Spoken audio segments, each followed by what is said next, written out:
The broadcast is now starting. All attendees are in listen-only mode.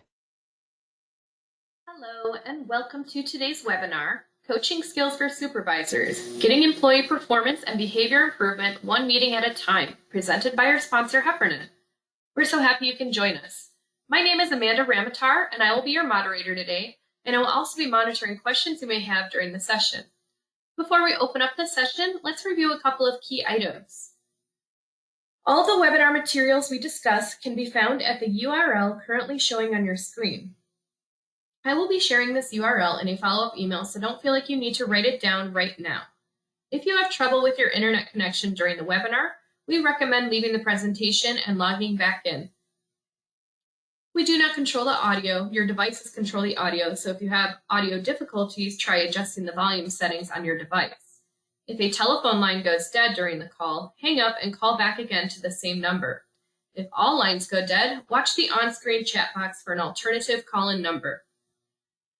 Feel free to ask questions or provide feedback by using the chat box or questions box during the webinar. If you are using a tablet, you may need to tap on the screen for the options bar to appear, then you can select the appropriate option. We may not respond immediately, but we will work your questions or feedback into the presentation. If we can't get to your comment or question during the session, we will be online afterwards to respond, or we may follow up in an email if we run completely out of time. You may also email us at moderator@aspenrmg.com for up to 48 hours after the webinar. This will be a 1-hour presentation. Questions and comments are very much encouraged throughout, and the presenters will be answering questions at the end.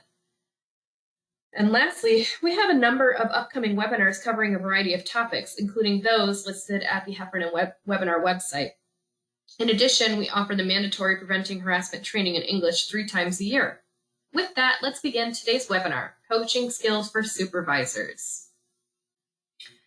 Our presenter today is Dr. Steve Albrecht. Dr. Albrecht is a trainer, author, and consultant specializing in complex HR issues and security concerns.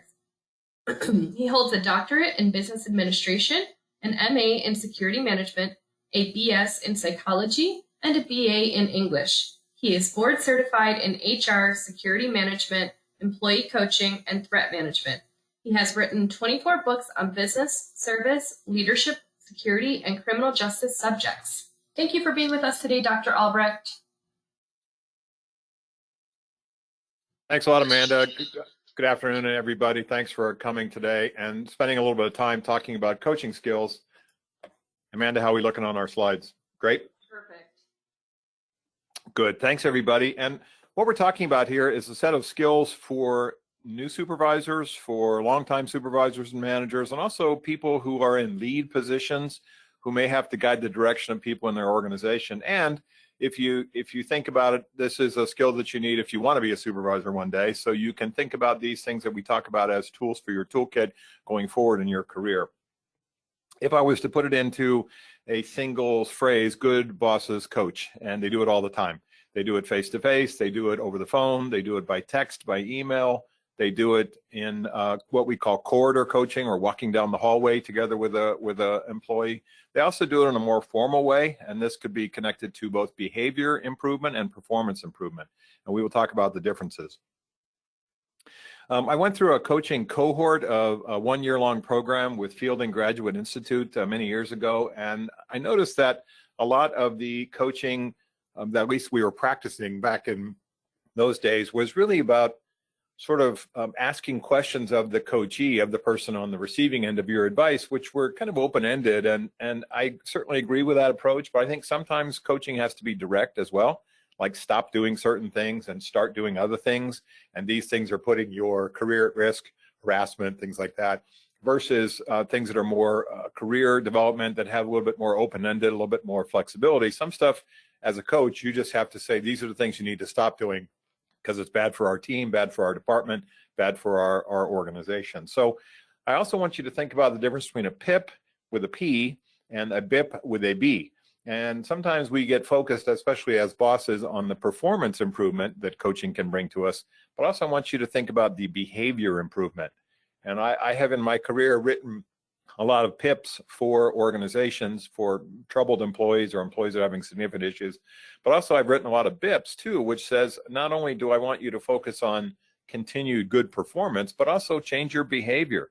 This could be sarcasm, it could be rudeness, it could be apathy, it could be a lack of motivation, it could be inability to get along with coworkers, bosses, taxpayers, customers, clients, visitors, vendors, people like that.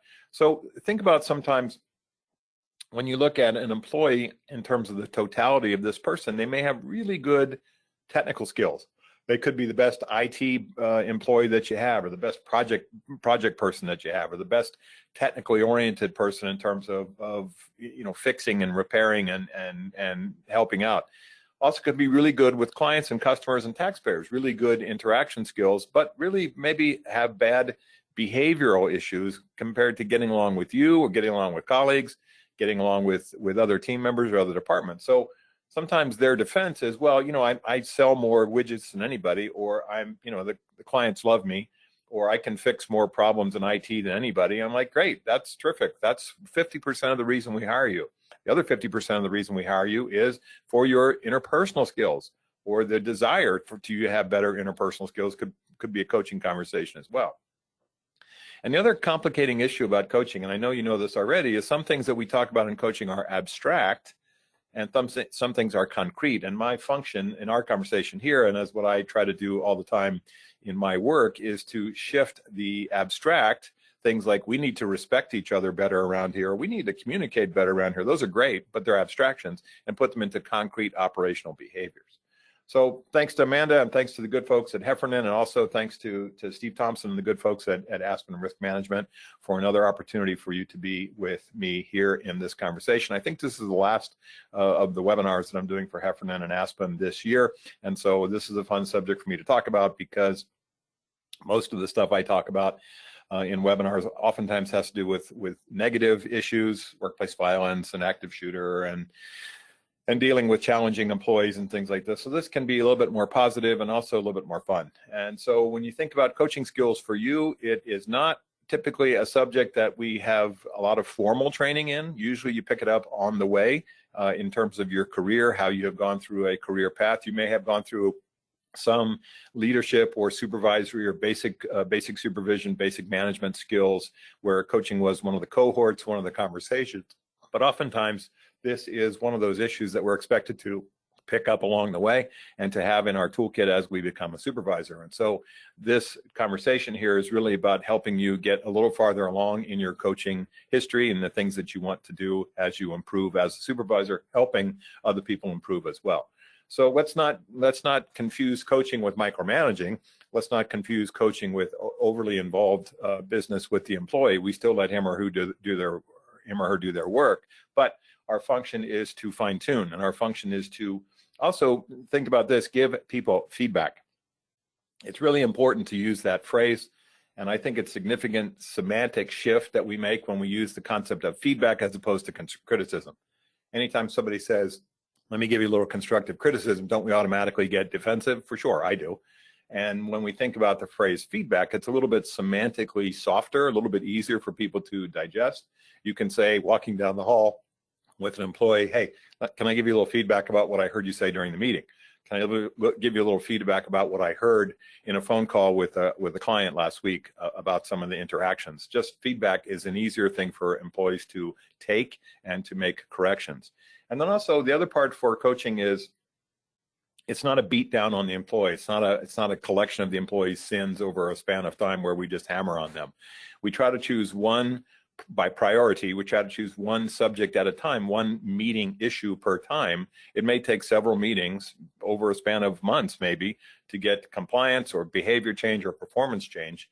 But we choose those things that are the most impactful on the business, the things that impact our business of our department or our team or this employee the most, and we address those. The other thing I want you to think about is homework. We give employees homework, and we use that term in quotes, to do at work. So this may be a copy of a policy that you have him or her read before the next coaching meeting. This may be a copy of a directive, a memo, a report. This may be something that you send to them that they look at online. It's a self-assessment. It's a series of videos. For example, I use the Crucial Conversations video done by the authors of the Crucial Conversations book frequently as a homework assignment for employees, especially having conflict with people.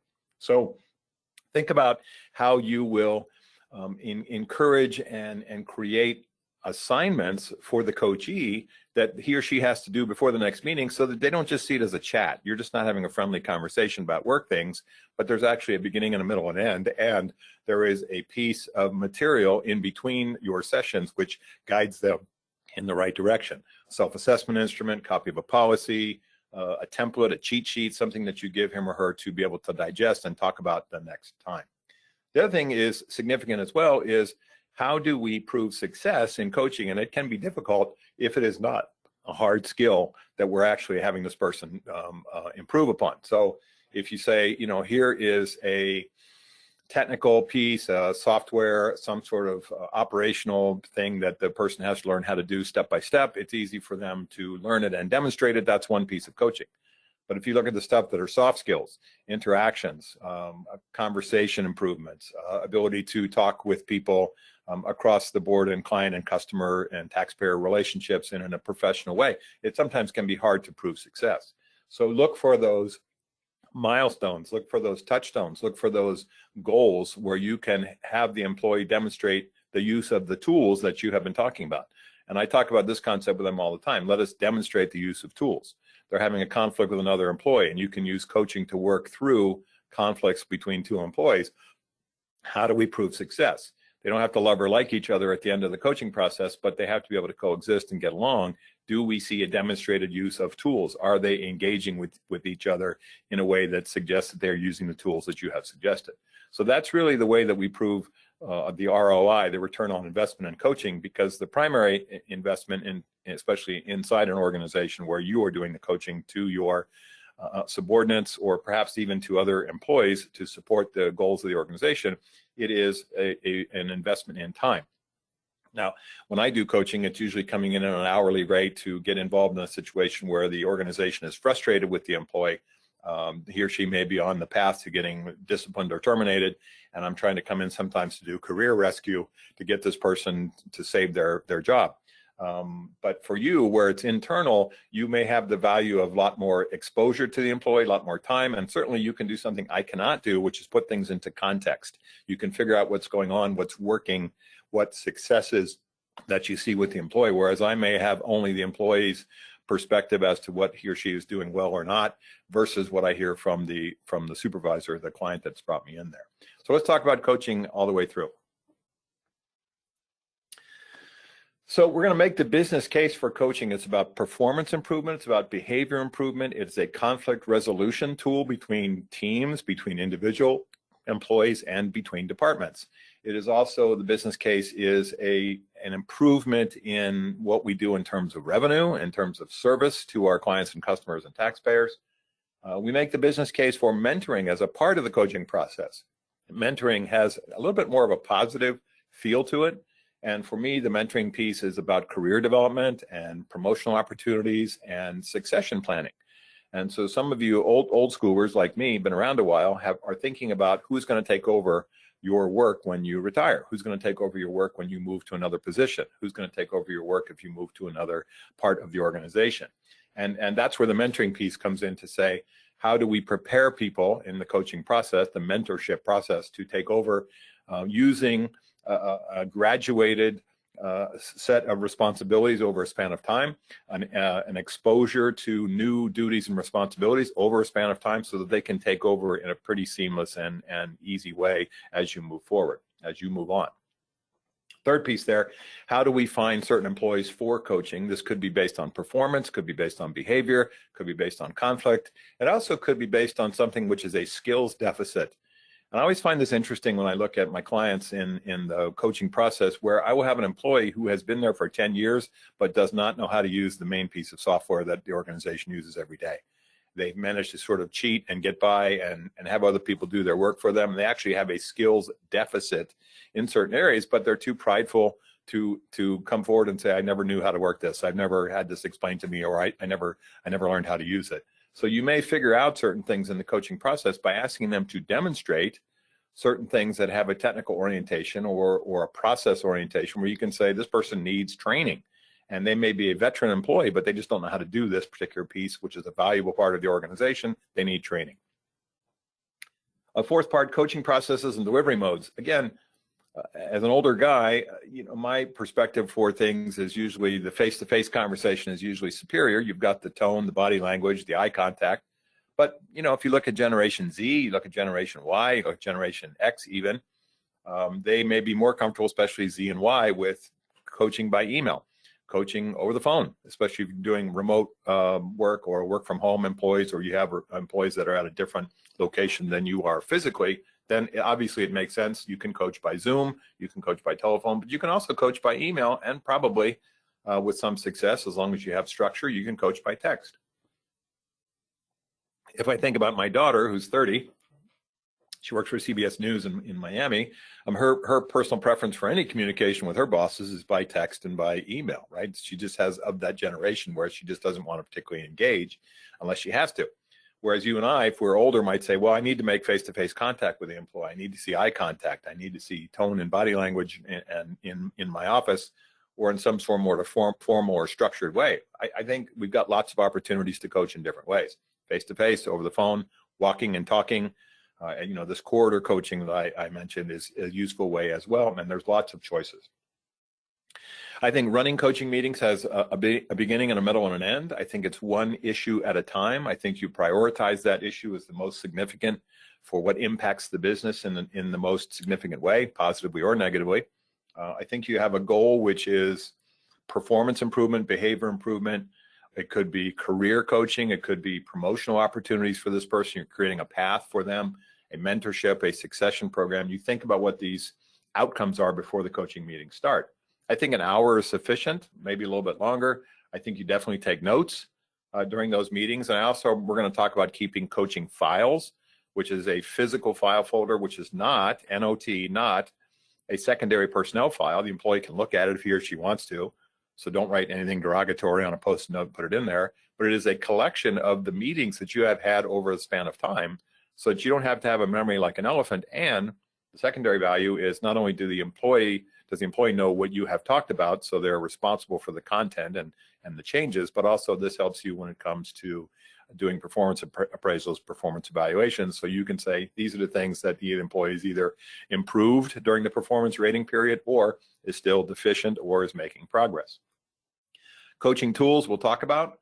This could be self-assessment instruments. It could be things that you do that create a process for the employee to demonstrate use of tools, things like that.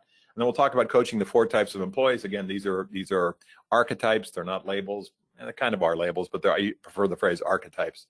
The shining star, the plow horse, the problem child, and also the toughest one of the 4 is what's called the smart slacker. They know how to work, but they don't want to. And they may be topped out or burnt out in their career. They may be slacking in a way that influences or affects other people. They're the toughest of everybody.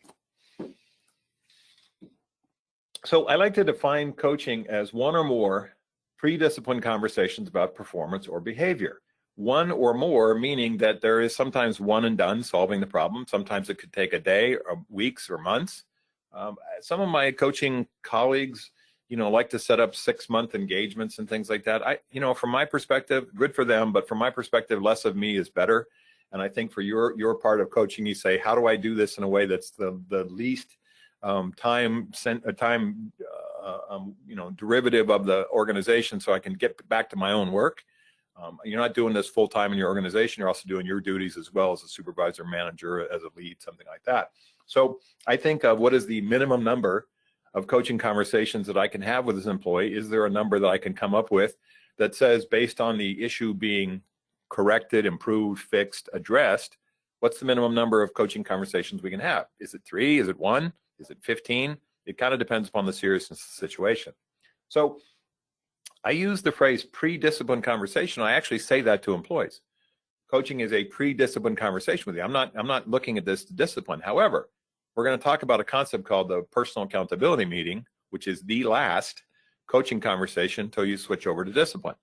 The personal accountability meeting is exactly what it sounds like, is the person has to take accountability for their lack of change in behavior or performance, and the next meeting you have will be directed towards discipline, whether it's a written warning, oral warning, or something even more severe.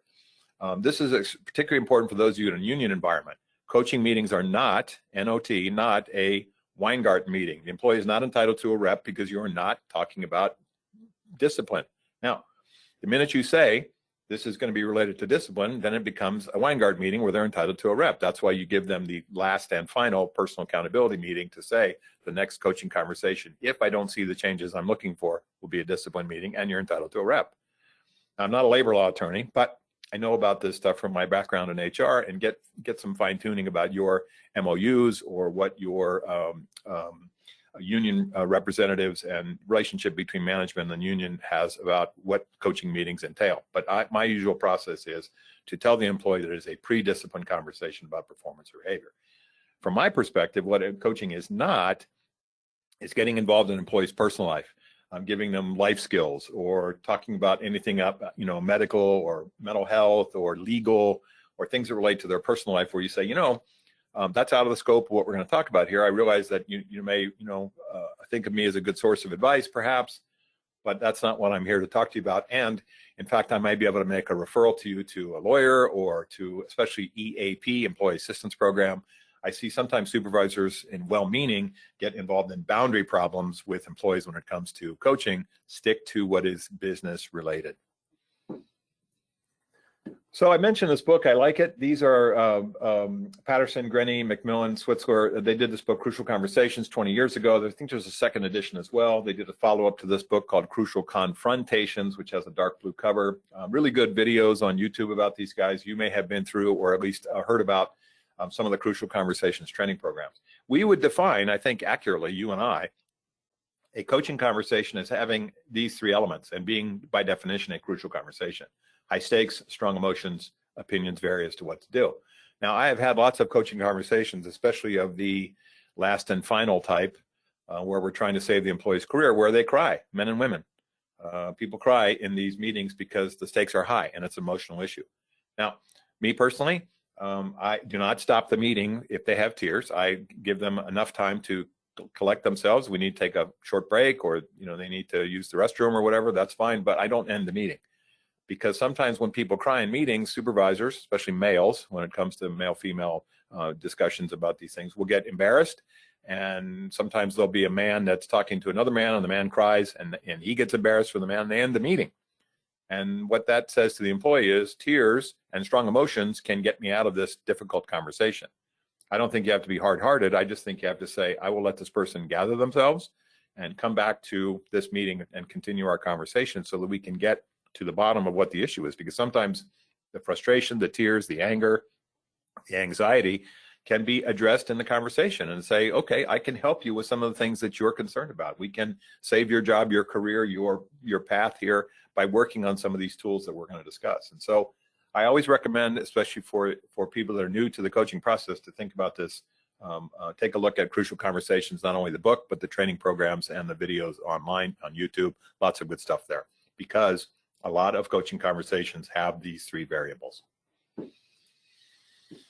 So we look at coaching for kind of broad-based. I talked about behavior improvement. That's interactions with people. That's people skills, social skills. It's attitude. It's conflict avoidance. It's good communication skills, respectful communication, performance, especially in technical, especially in due dates and quality of work and results.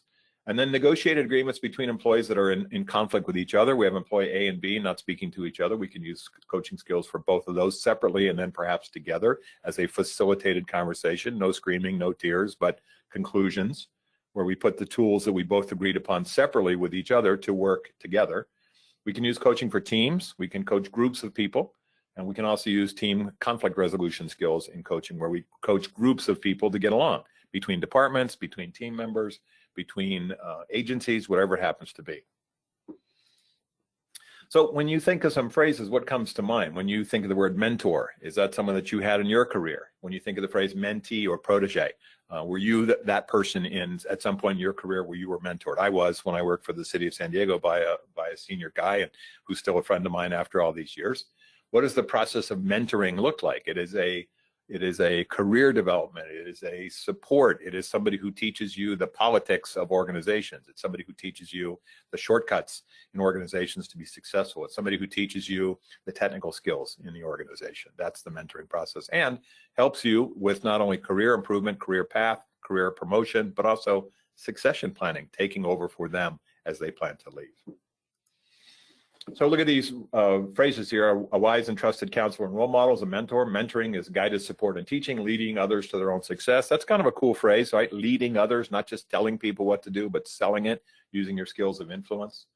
The process where an experienced, highly regarded, empathetic person.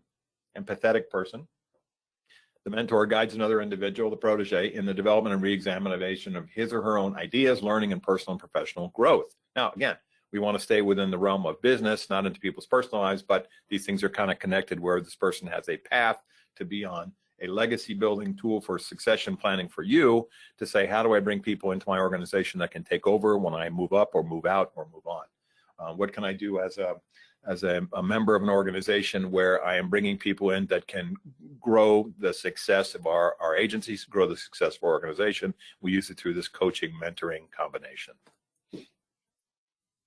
So a couple things to think about. One is, it's easy to get stuck on labels. You're always late. You've got a lousy attitude. You're not very nice. Those are labels. We need to focus on behaviors in coaching. When you come in at 15 minutes after start time, that's an issue we have to address. When you say these things to customers, clients, or taxpayers in a sarcastic way, that's what I want to address. Focus on behaviors, not labels. Because when you say to an employee, you're always late, they go, no, I'm not. I was here on time yesterday. You know, the other time I was almost on time, and they don't see that, right? When you say 15 minutes late, that's very hard for them to argue about. The second one, excuses and rationalizations. You can hear a lot of this. And I think what you say is, I hear you, let's go back to the solutions. I understand what you're saying. That does sound tough. You know, dog ate your homework, baby's sick, traffic. I get all that. Let's go back to some solutions, how to get here on time, whatever the issue is. Third one, confidentiality. Unless you're a lawyer or a priest or a psychologist, and I'm none of those, I would say that what you say to people is, I will give you careful confidentiality in coaching, which is, if you tell me about some personality issues or conflicts you're having with somebody, I'm not going to share that with them unless you want me to. We'll keep that confidential. But if you tell me about anything that's illegal, you buried your parents in the basement, or you tell me about any company policies that are being violated, I will report those. If you're stealing from the organization, if you're sexually harassing someone, if someone is sexually harassing you, anything that has an ethical construct to it, I'm going to take action on or report to HR or to my boss. So I would always refer to this as coaching with a confidentiality kind of a piece in it, but not full confidentiality like you'd get with a lawyer or a psychologist or a priest. It's not a privilege, right? Fourth, I'm big on recaps and after action reports. Those you may provide to HR, you may provide these to your boss, you may provide these to the coachee. You also may create it for your own coaching file. And if you have 5 employees and you're having coaching meetings with all of them, which you should do on a regular basis to fine tune and improve performance or behavior, you're going to have after action reports so you remember what you talked about. These are not secret. You can let the employee look at them if you want. It's a recap of what you agreed upon. And it also helps you when it comes to the point of writing a performance evaluation, especially for those of you that do them, which is not my favorite, once a year. In my perfect world, we do them every quarter. When I worked for the city of San Diego, we switched over to every quarter, and I thought it was actually pretty smart. The last one, praise, recognition, rewards, and support. That's part of the coaching process as well. We give people encouragement. We give people praise. We thank them for their efforts. We catch them doing the right thing. We find opportunities to give them praise even when they make small improvements and they're trying. We use recognition and reward and support. We give them, you know, strokes and days off and other things that we can do, the discretionary day, something like that, that demonstrates to them that when they are doing good things on our behalf and are trying to improve as an employee, that we value that. And think about what that is in your organization, what that looks like. So we talked about some of these on the spot, corridor coaching, on-site, off-site, get a cup of coffee somewhere off of the outside of the building, face-to-face, inside your office. You know, you're sitting in the big chair, they're sitting in the little chair. Sometimes that can be kind of intimidating. Can you find neutral territory, a conference room, someplace to sit, in the parking lot, something like that? I do a lot of public works coaching where I sit car to car with people. They sit in the truck and I sit in the car and talk to them. Can you do it by phone? Certainly. Can you do it by email? Certainly. Can you do it by text? Again, not my favorite, but as an older guy, I don't necessarily have to see eye contact and body language all the time. Texting and emailing could work as a way for you to capture what you want this person to say, and you can capture their responses to be able to prove, yes, they did these things, or no, they did not later on. So look at the big 7 here in the coaching process. These are the things we typically focus on with coaching: performance of work, violation of policy and procedure. You cannot smoke in the dynamite factory, right? Attendance, attitude, conflict, teamwork, and service problems, right? Not getting along in teams, serving other taxpayers, customers, visitors, vendors, colleagues, conflict with any of those people, attitude with coworkers and bosses, attitude with customers, taxpayers, attendance, certainly a demonstrable, easy to measure thing. But then how do we demonstrate success in the coaching process for these 7? You look at the bottom here, we see compliance, we see improvement, we see positive changes, attitude, interactions. Then the last 2 is really important for me. The employee takes responsibility, and the employee is accountable for his or her behavior. They don't pass the buck. They don't make excuses. They don't say I ran out of time. They own their successes. They own their failures. They own their mistakes. And we can fine tune some of those things and say, let's talk about what went wrong. Let's make it better. I want you to be responsible. When you say, I will have the pipes at the yard for you trucked across in time by Friday afternoon at 2, and they're not there at 2, this is something you need to be accountable for. So there's sort of an all-purpose excuse for the year 2022, which is we didn't have enough staff where I ran out of time. Nobody wants to hear that anymore. Responsibility and accountability is a big part of the coaching process. And what I want you to think about is something I got from one of my lawyer friends, really great lawyer in LA named Glenn Kramer. Kramer is a labor law attorney. He only works for organizations, public and private sector organizations, big law firm that he founded with his partner. And what Kramer says in the coaching conversations, and I've watched him speak many times, a very dynamic guy, is that you need to have a recap conversation with employees for every coaching conversation that's serious, it's significant. And the recap conversation has this language in it. Is there anything that prevents you from doing what we're going to talk about here? Is there anything that prevents you from putting into operation what we've discussed? Is there any obstacles that you see that we need to talk about here before I end the meeting with you? Is there any reason why you can't do the things that we've asked you to do or I've asked you to do? Get to work on time at 8 o'clock, finish your work by noon Friday, whatever it happens to be. And the reason you use that recap conversation is to get them to own and be accountable and responsible for their behavior, and not be able to say later on, well, I didn't know, what I was supposed to do, or I wasn't sure what my next steps were. That's that recap conversation where you really drill down and you get to the biggest part of coaching, which is not just the compliance piece, but the ownership piece, and the idea of the commitment to making a change, a real change, not just what the employee says to you to end the meeting because they want to get out of the room, but a real change. So we look at coaching as pre or post discipline for the big 7. I've done post discipline conversations for people that are coming back from suspension and from sexual harassment things. Don't do that again or you're going to get fired. On the spot, or what Tom Peters, the management guru, used to call MBWA, or management by wandering around, management by walking around, what you see, what you hear.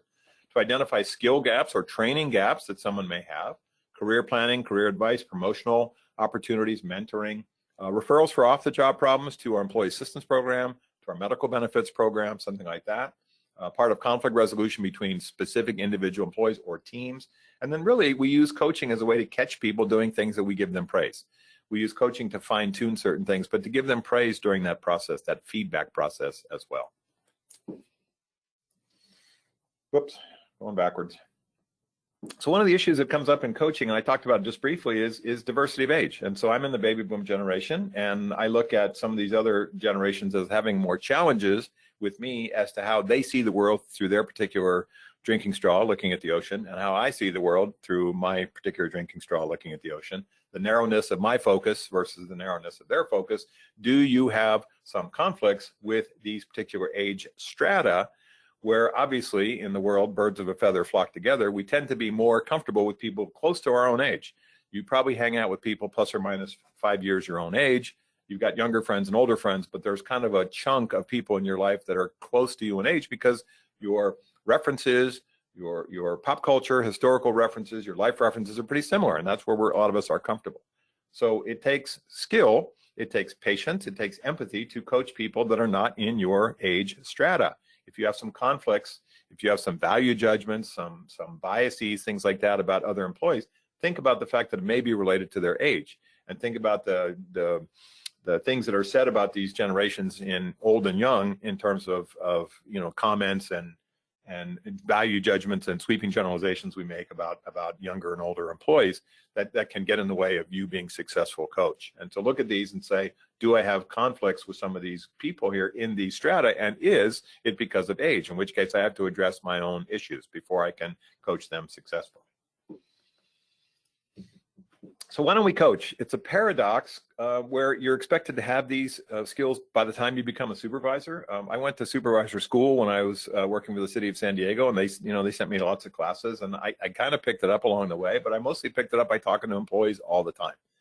We fear of conflict. We fear confronting poor performance. We don't want the employee to be mad at us. We don't have a lot of training.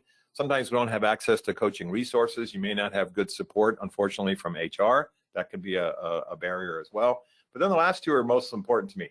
The top management apathy until something happens, in which case they blame you for not fixing the problem. So you may come to them and say, and this is the inverse reward system as well, you may come to them and say, I'm having a lot of problems with this particular employee, boss, can you give me some advice or guidance? And your boss says something stupid like, well, why can't you manage this person as well as you manage everybody else? I'm counting on you to run the team effectively, instead of saying, let's talk about what we need to do. So you get punished for bringing problematic situations, problematic employees to your boss's attention or to the attention of HR, in which case sometimes we don't say anything. Your boss should be a partner. HR should be a partner to help you run some scenarios by them, to give them copies of performance improvement or behavior improvement plans to vet and assess those as being accurate and legal. They should partner you and not punish you for bringing problematic people to their attention. So there's a question that every employee wants to know, which is what's in it for me? And they're all listening to that radio station. What's in it for me? Coaching tells employees where they stand with you as a boss. Coaching tells them specifically not be better, but here's the specific areas you need to improve: performance, behavior, service, conflict, attitude, attendance, where they need to improve specifically and how to do it. It helps employees set personal, professional, and educational goals for promotion. It helps them to figure out what they need to do in succession planning and promotion. It solves conflicts between two employees or groups of employees. And then again, it gives us an opportunity to give them praise for good things that they do. That's what we use to get people into the coaching process, by saying these are the things that coaching can do for you, with me working with you side by side, hand in hand, as we look at specific performance or behavior, promotion, or conflict issues to address. So this is a really an interesting point here, and it took me a while to get it. When I did, it was sort of like a light went off. And what I learned from my coaching mentors and people that I went through grad school with and things was that oftentimes we will want to be hedonistic in our approach as a supervisor, which is to spend more time with people that we like and less time with people that we don't like, and more time with people that do what we want them to do and less time with people that do not, and more time with people that are shining stars, are rising stars, and less time with people who really, and this is the key point, need coaching help. And this is the problem child, which we'll talk about, or this is the archetype of the smart slacker. So look at that phrase down at the bottom. Spend more time with your most challenging employees is what you're going to have to do in coaching.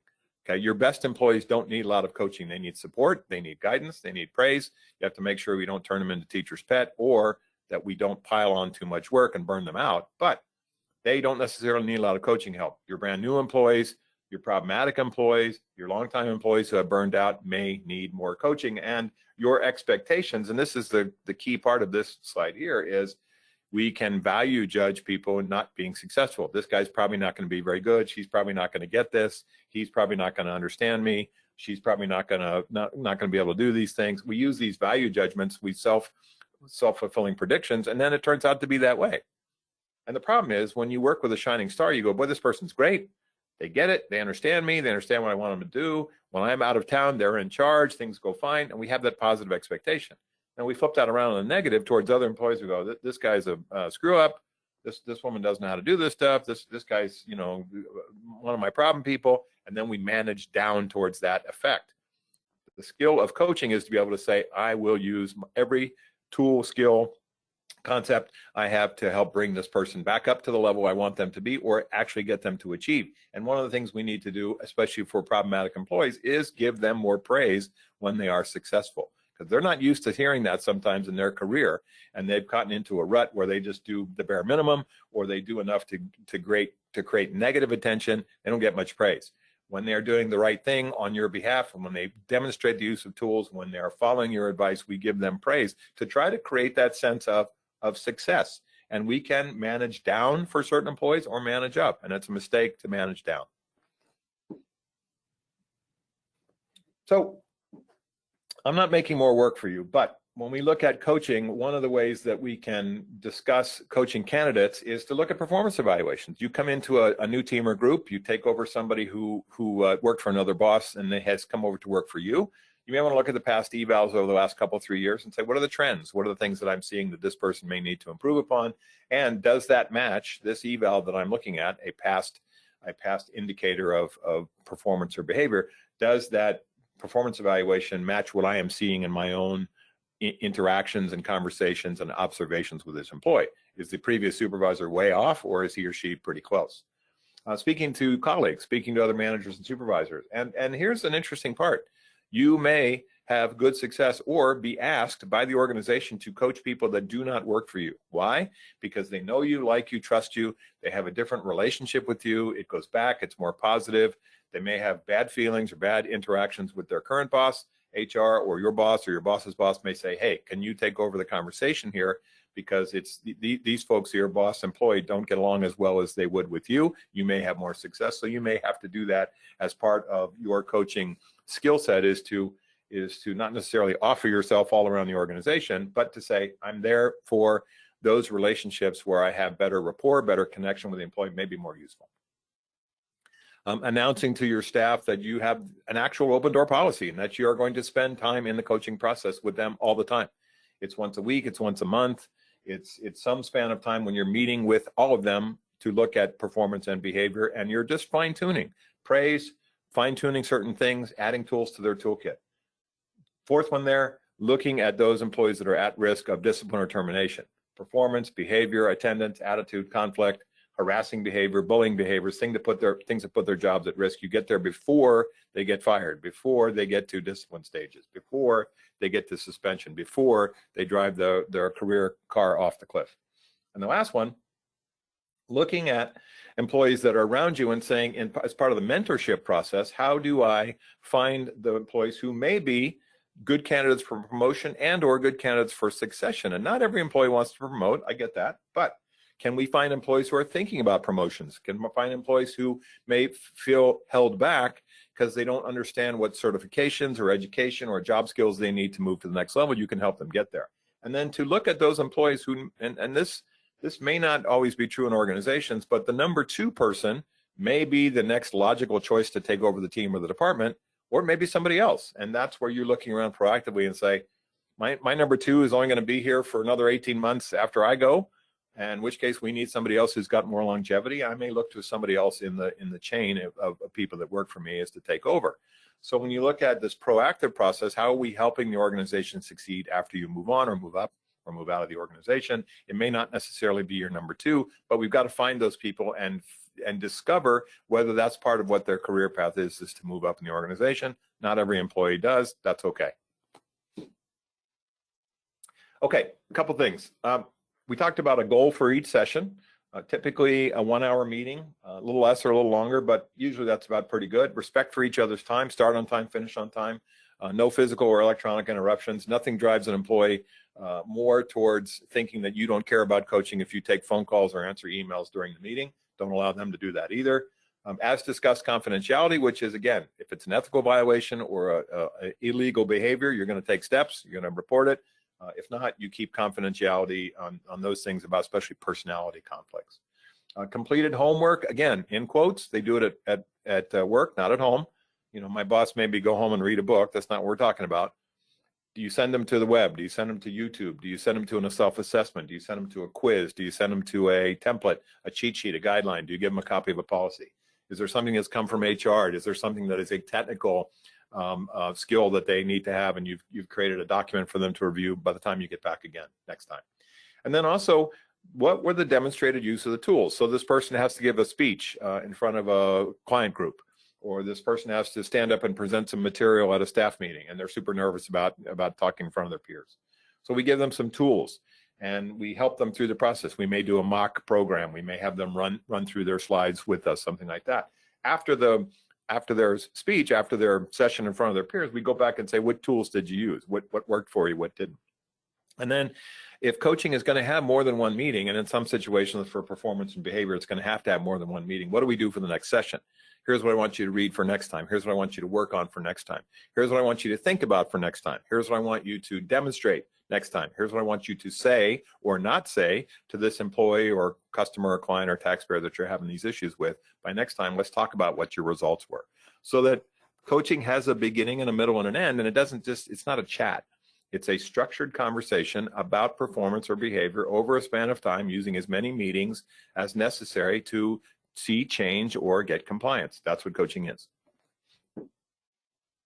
So lots of ways to look at coaching kind of strategically. This is a lot of stuff my dad does. I do some of this with teams where we do retreats, and it'll be pretty specific one-on-ones. We may use instruments, self-assessment instruments, Mindex, 16PF, things like that. At the career development level, we're trying to get the personal skills of this person to a promotional level. The first level is the strategic direction of the team or the department or the agency, the group, company.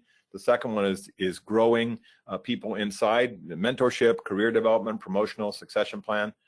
Third, performance improvement is really about training, where we need to send them to classes, bring in individual trainers, put them in small groups, partner them with other employees, have other employees mentor them. And then here's where I spend a lot of my time. I guess that's just based on the work that I've done in my career. A lot of corrective stuff for me, where the goal is compliance, career rescue, skills deficit, compliance. And there the goal is stop harassing people, stop being sarcastic, stop bullying people. Corrective coaching is also about the things like attendance and things like that. And then the last one, special problems. These people may have significant off-the-job issues. The employee may have a lot of conflict going on, a lot of home stressors. We make typically referrals, employee assistance program, outside counselors, things like that.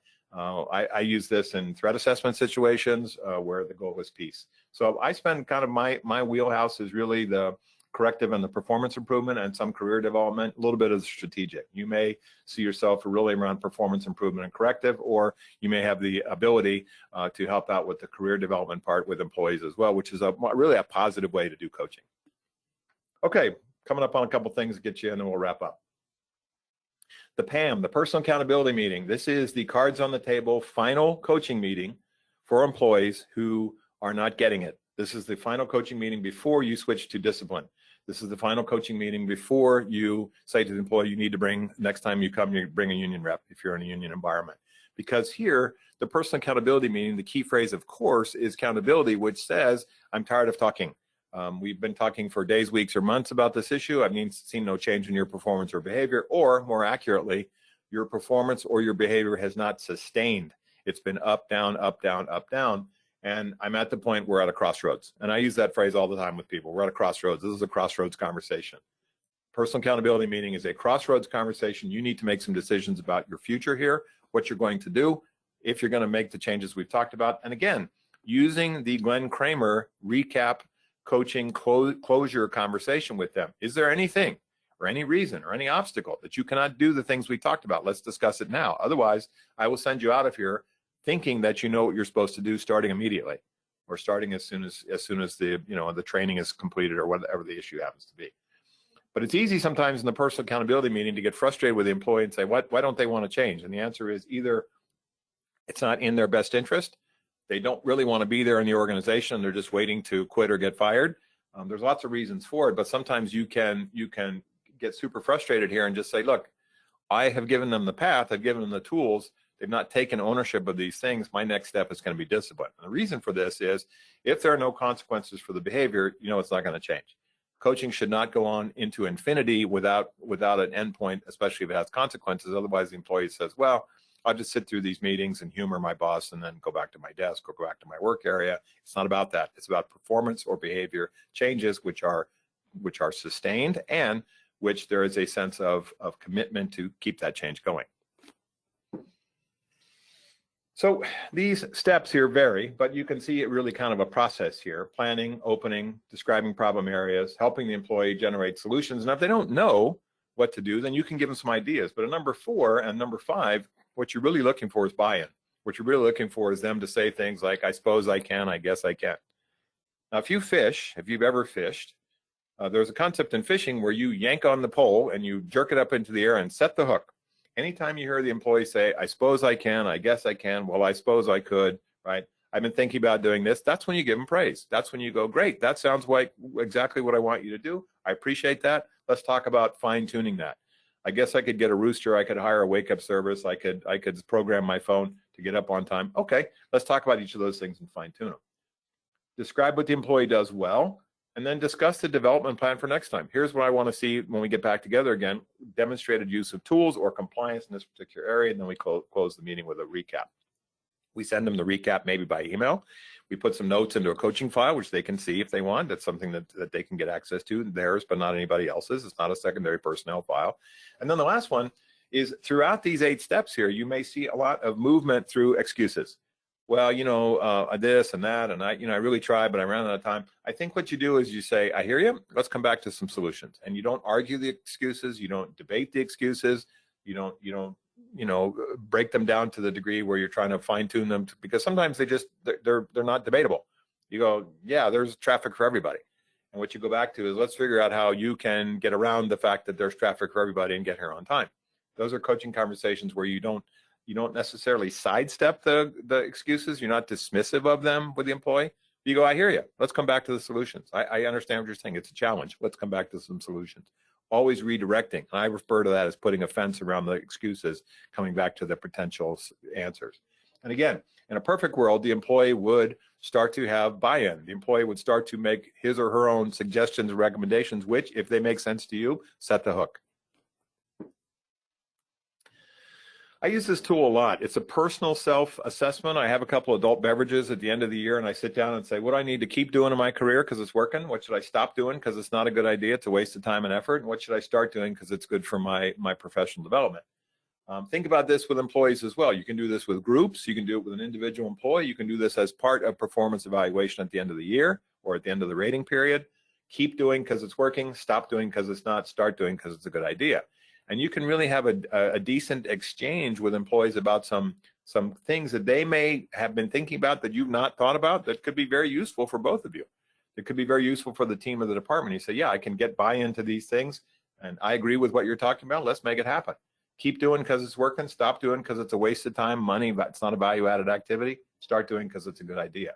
This is a useful organizational development coaching tool. So, talk about these kind of open-ended questions. It's not so much yes/no questions, but who is your biggest challenge, or what's working for you not so well? What are the SDBs? SDBs are self-defeating behaviors. Showing up late to work is an SDB. Being late with projects and not meeting deadlines is an SDB. What are self-defeating behaviors that we can discuss? Who do you have a positive relationship with amongst your team members? Who do you have a negative relationship with? What do you want to do differently in your department? What job duties or assignments can I help you fine tune? What things can I add to your collection of activities that are within the course and scope of your employment? These are kind of overarching coaching questions that you should have kind of loose talking points, especially from a kind of a loose script, so you don't just sit there with a blank piece of paper staring at the employee. You've kind of come up with some talking points that you can start the conversation with. This is especially useful for those employees who are pretty taciturn. Useful for those employees who don't like to share a lot of information. So last couple things here. Smart slacker, toughest. High potential contribution, but they're not doing very much. Their actual contribution is low. Problem child, most difficult there is probably the smart slacker, but problem child would be second because their actual contribution is low, their potential is low. They may be in the wrong job. They may be coming up on a probation period, which they're not going to pass.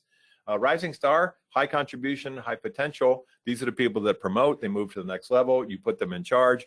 Again, our two issues there is don't burn them out, don't turn them into teacher's pet, which makes the other employees angry at them. The other big challenge is plow horse.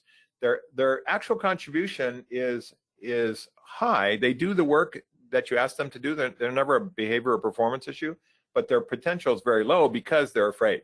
So they pull the plow until they run into a rock and then they sit on the field. If you give them an assignment and they come into an obstacle, they don't finish the assignment, whereas your rising star would just move the rock or go around it or come up with another solution. The value for the plow horse is they're nice people, but they need more praise. They need more creativity. They need more initiative, and that's part of the coaching conversation. The toughest one up there is the smart slacker. You may have to remind them about being a legacy employee. You've been here for a long time. What do I need to do differently in how I work with you? Confront their behavior, their attitude, their performance, and say, you know how to do these things. It's not that you're new here. You know how to do this stuff, but you've stopped. Your motivation is not what I expected. You may be upset that I got promoted and you didn't. Let's get around that. Progressive discipline with the problem children, plow horses, reward progress, use option thinking for them, tell them to use option thinking, and then a rising stars, shining stars.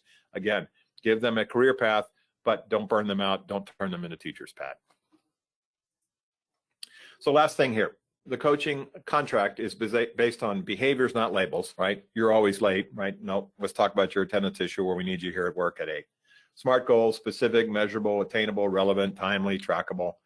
Deadline driven, results oriented, and reward focused. We use praise as part of our coaching process, especially when we see the employee demonstrating tools, we see the employee moving in the direction that we want, we see the employee taking ownership, we see the employee in compliance.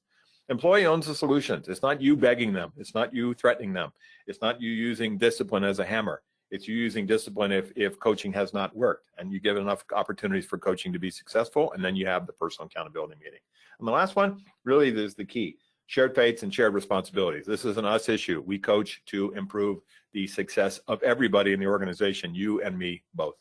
And the last one is a model my dad uses. I like it a lot. We talk about the movement with coaching and mentorship from a tutorial role to an assisted discovery role. At the tutorial role, you're starting out as kind of a teacher. At the advisory role, you're providing information and advice and support. And at the assisted discovery role, you're just saying, great job, you have got to where we want you to be, and I appreciate it. And the movement here from left to right could be one meeting. The movement here from left to right could be 6 months or a year. But this process from the coaching dynamic, from tutorial to advisory to assisted discovery, proves our success in the coaching process. Amanda, back over to you. Any questions? Happy to take. Yes, we have a few.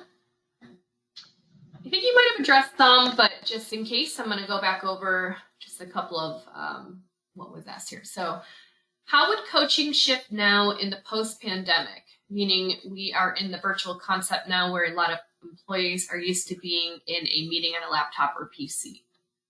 Yeah, I think it's a great question. We look at the work from home environment. We have some employees who are still fearful about coming back to work because of COVID concerns. I just had that in a speech I gave at an insurance company last week in LA. I think that part of the Zoom benefit is you get to see people and make eye contact. But I think if we can get people back into an office environment and say, let's spend time as human beings without electronic, distractions between us. Let's spend time kind of in the old days is how we used to solve problems together. If all you have is telephone and Zoom, then you do the best you can. But I think, as the world continues to evolve back into the post-pandemic, if we can get people back face to face with each other, we just start to see more human interaction, more success.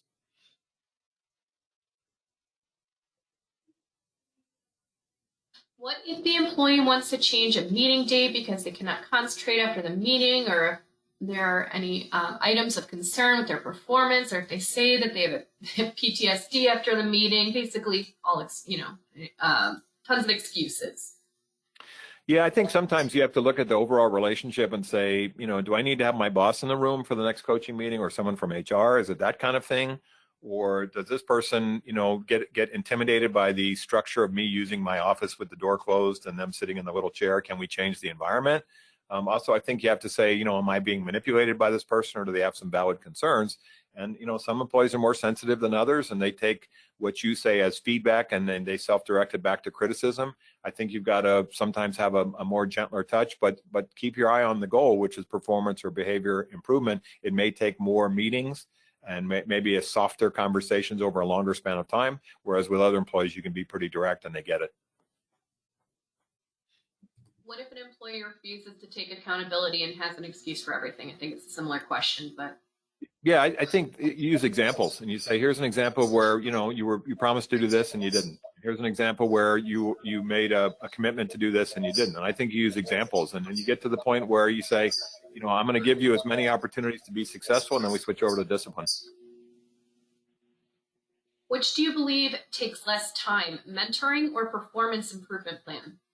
I think mentoring takes a pretty long span of time, because we're looking at a degree of leadership skills and political knowledge and technical skills and managerial and supervisory skills, and that could take 1 to 2 years to build into an employee who may not have a lot of those in his or her toolkit. Whereas performance improvement, you can have a one-time conversation and see a change the next day. Awesome. And this is the last question. I know you kind of touched on this already, but do you have any tips for working with an employee who never accepts responsibility for their actions and it's always someone else's fault? Yeah, I think you call them out on it as gently as possible, and you say, I've noticed a trend here, a pattern. I've noticed that when I ask about this, you point the finger of blame at other people. I want you to take ownership for what we're talking about.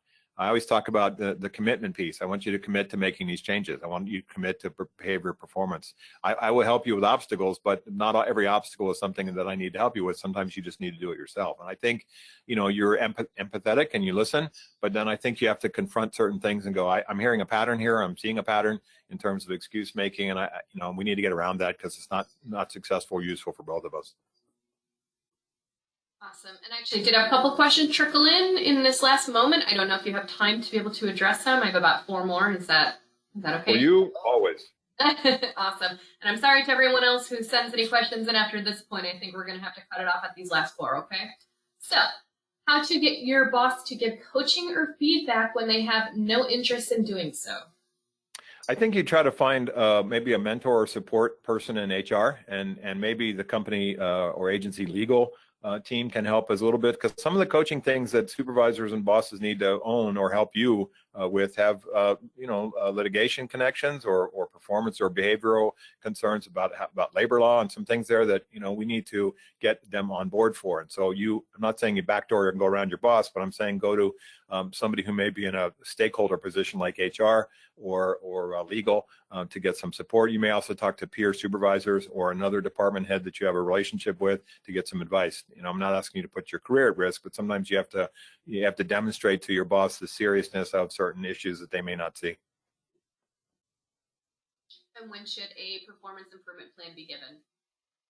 Yeah, I think you have to decide, is it a performance issue or a behavior issue? And sometimes I think they kind of mask each other. Sometimes, which is actually a performance thing, is really technical competencies and deadlines and quality of work.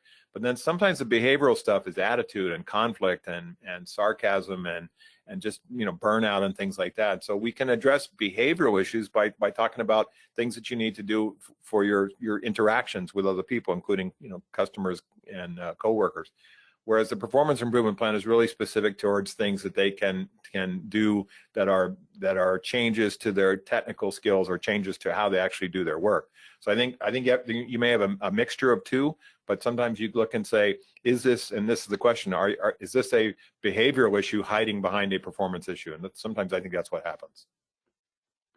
What about employees who do own up to their mistakes, but all they say is sorry and they don't have a real reason or explanation for why they're continuing to do it?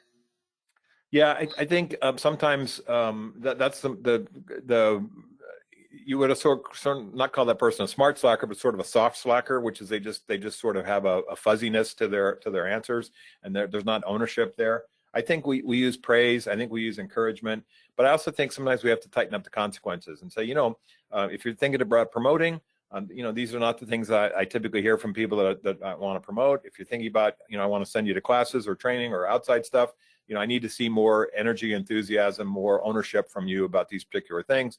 If I see a shift in how you own these things, then we can talk about the benefits. But then, we always come to a crossroads. How much more can you tolerate before you say, I switch to a written warning, or I switch to something which actually has teeth? Awesome. Well, thank you for attending today's webinar presented by Heffernan. We will send information by email with instructions on how to access a copy of the presentation on our website. And thank you, Dr. Albrecht, for your time and expertise today. We hope Thanks, all Amanda. of you thank you. We hope all the attendees found today's webinar to be a valuable use of time. Be sure to join us in 2023 for upcoming webinars, which will be posted to the Heffernan website very soon. Thank you and have a safe day, everybody.